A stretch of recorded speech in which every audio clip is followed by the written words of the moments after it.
नमस्कार, good morning. तो हम आज सिंप्लीफिकेशन का चैप्टर स्टार्ट करते हैं।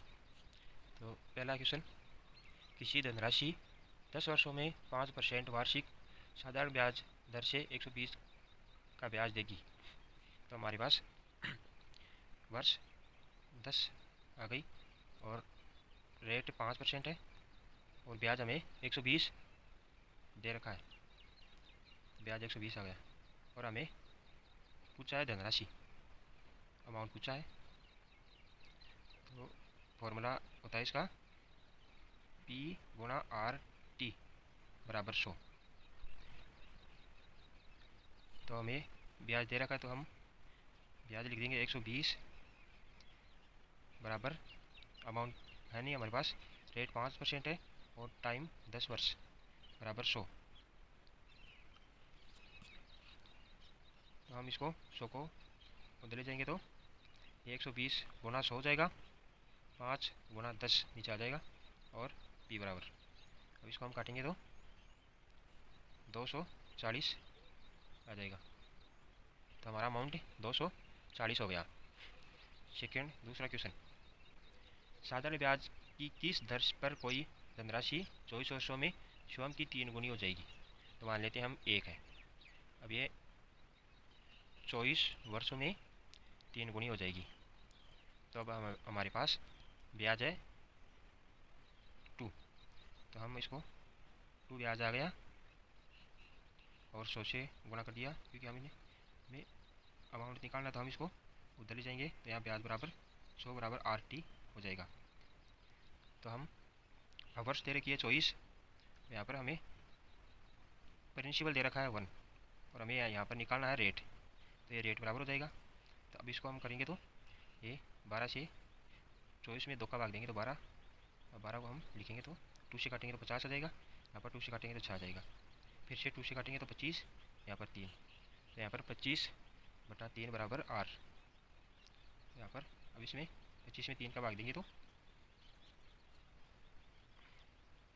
8.25 में 3 का भाग देंगे तो 24 आएगा, तो यहाँ पर 1 बच गया, तो एक में जाएगा नहीं तो पॉइंट लगा देंगे तो 0 आ जाएगा, तो यहाँ पर 8.33% इसका आंसर आ गया। तीसरा क्वेश्चन में है, साधारण ब्याज पर 3 वर्षों में 800 की राशि 920 हो जाती है। तो यहाँ पर वर्ष दे रखी है 3 वर्ष और 800 की राशि मतलब प्रिंसिपल है हमारे पास 800 और 800 की राशि 920 हो जाती है। तो यहाँ पर 920 ब्याज सहित हो गई, तो यहाँ पर 800 में से 920 हटाएंगे तो ब्याज आ गया 120 का, यदि ब्याज दर 3% की वृद्धि हो जाए तो पहले तो ये आ गया, तो हम इसकी रेट निकालेंगे तो यहाँ पर रेट बराबर 120 गुणा 100 और नीचे प्रिंसिपल 800 3 वर्ष। इसको हम काटेंगे तो 0 से 0, 4 से काटेंगे तो और 3 से 3 कट जाएगा, तो यहाँ पर 5% की रेट आ गई। अब यहाँ पर दे रखा है यदि 5% की दर में वृद्धि कर दी जाए, 3% की वृद्धि कर दी जाए, तो इसमें हम 3% की वृद्धि कर देंगे तो ये 8% हो गई। अब हमें दे रखा है वर्ष आ गई 3 वर्ष, प्रिंसिपल 800 आ गया और रेट आ गई हमारे पास 8%, और हमें पूछा क्या है कितनी राशि हो जाएगी। तो यहाँ पर प्रिंसिपल 3 वर्ष 8 और नीचे 100 आ जाएगा, इसको 100 से गुणा करेंगे तो यहाँ पर 64 गुणा 3 192, इसका ब्याज हो गया, ये इसका ब्याज हो गया। तो हमें पूछा है कितनी राशि हो जाएगी, ब्याज नहीं पूछा, हमें पूरी राशि पूछी है, तो हम इसमें 800 जोड़ देंगे तो ये हो गया 992, यही इसका आंसर है। चौथा क्वेश्चन में हमें पूछा है यदि 5 वर्ष में मूलधन और साधारण ब्याज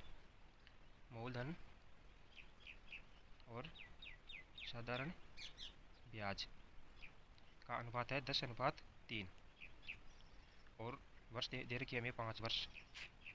तो हम क्या करेंगे, अनुपात को, अब हमारे पास मूलधन है और साधारण ब्याज है, तो हम रेट निकालने के लिए ब्याज गुणा 100 बराबर P गुणा T। तो हम इसको क्या मान रख देंगे, तो मान हमारे पास साधारण ब्याज है 3 गुणा 100 और मूलधन है 10 और टाइम है 5 वर्ष। हम काटेंगे तो यहाँ पर रेट आ गई हमारे पास 6%। ये इसका आंसर है। पांचवा क्वेश्चन में हमें दे रखा है किसी राशि का साधारण ब्याज उसी राशि का 1/9। तो यहाँ पर भिन्न आ गई 1/9 और वर्षों की संख्या वार्षिक दर प्रतिशत समान है। तो यहाँ पर रेट बराबर टाइम, ये दोनों समान है। तो हम इसमें अब ये अगर भिन्न में संख्या आ जाए ना, तो ये ऊपर वाला हमेशा ब्याज होता है और नीचे वाला प्रिंसिपल होता है। तो हम यहाँ पर क्या करेंगे, हमें दर प्रतिशत ज्ञात करें। तो यहाँ पर आ गया ब्याज गुणा 100 बराबर प्रिंसिपल गुणा R बराबर T। ये आ गया। तो अब हम यहाँ पर ये दोनों बराबर है तो इसके बराबर अक्स रख लेंगे। तो यहाँ पर आ गया 100 बराबर 9, अक्स रखा तो ये अक्स गुणा हो जाएगा तो अक्स स्क्वायर आ जाएगा। तो अब अक्स स्क्वायर उठाएंगे तो यहाँ पर अंडर रूट आ जाएगा। तो यहाँ पर अक्स बराबर हो गया 10/3। तो यहाँ पर 3 बराबर 1/3% इसका आंसर आ गया। छठा क्वेश्चन हमें दे रखा है एक धनराशि 20 वर्षों में 7 गुनी हो जाएगी। तो यहाँ पर 1 बराबर 20 वर्षों में 7 गुनी हो जाएगी। तो यहाँ पर 7 हो गया। तो यहाँ पर हमें ब्याज आ गया 6% आ गया। तो हमें रेट निकालनी पड़ेगी। तो रेट निकालने के लिए ब्याज गुणा 100 बराबर प्रिंसिपल गुणा वर्ष, इसमें निकालेंगे तो यहाँ पर 5 आ जाएगा। तो रेट आ गई 30%। अब हमें क्या दे रखा है, 13 गुनी हो जाएगी। 13 गुनी हो जाएगी तो यहाँ पर ब्याज 12 आ गया। तो अब हम 12 गुणा 100 बराबर 1 गुणा %, रेट हमारे पास 30 है तो इसके बराबर हो जाएगा। वर्ष निकालनी है तो यहाँ पर 6 से गुणा करेंगे, 6 से भाग देंगे तो और 5 से काटेंगे तो यहाँ पर 20 आ जाएगा। तो 40 वर्ष आ गया इसका आंसर। सातवां क्वेश्चन है साधारण ब्याज की किस दर से 4500 3 वर्ष में 5310 हो जाएंगे। तो यहाँ पर प्रिंसिपल है 4500 और वर्ष दे रखी है 3 वर्ष और यहाँ पर मिश्र धन दे रखा है, मिश्र धन है 5310। तो हम क्या करेंगे, 5310 में से 45 उठाएंगे तो यहाँ पर आ गया 1310 हमारा ब्याज है। और हमें पूछा क्या है, रेट पूछिए।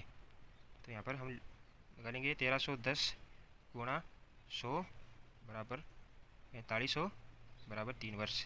इसको हम काट लेंगे। तो ऐसे काटेंगे तो 9 आ जाएगा। अब इसको 131 में 3 का भाग देंगे तो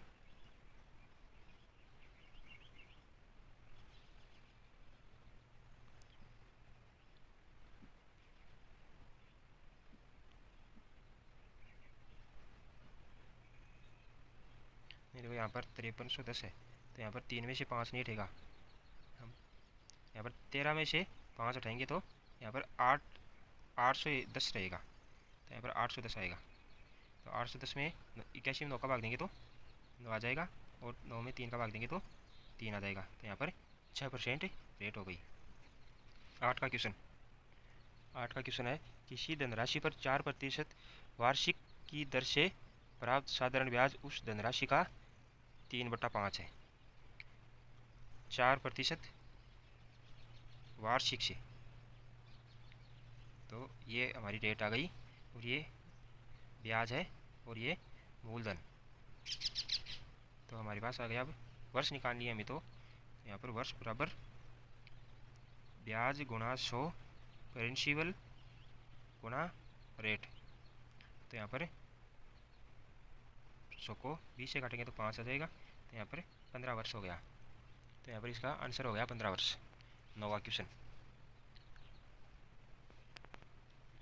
क्वेश्चन में हमें दे रखा है मेरी ने एक मित्र से 6% वार्षिक साधारण ब्याज दर पर $3000 ऋण पर लिया।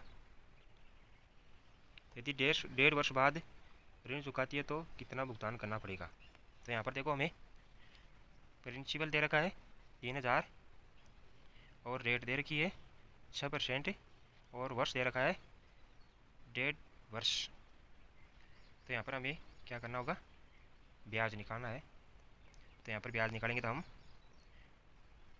फॉर्मूला लगा लेंगे, और 6% बराबर 0.15/100। तो यहाँ पर अब इस पॉइंट को उठाएंगे तो यहाँ पर नीचे 10 आ जाएगा। तो यहाँ पर 3 जीरो से 3 जीरो उठा देंगे तो ये ऊपर गुणा हो गया।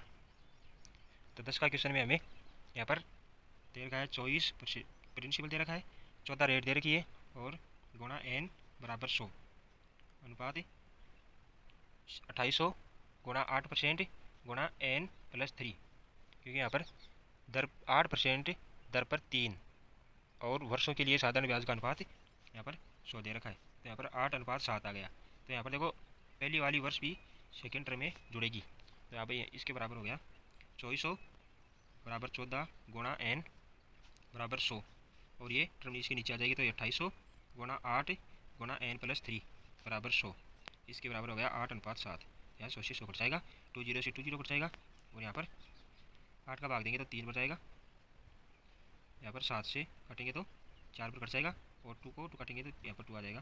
तो इसके बराबर आ गया यहाँ पर 3n, नीचे आ गया 2 गुणा n + 3 बराबर 8:7। तो यहाँ पर इसको गुणा कर लेंगे तो ऊपर 21n आ जाएगा, और नीचे 16n प्लस इसको हम गुणा करेंगे तो 24 आ जाएगा।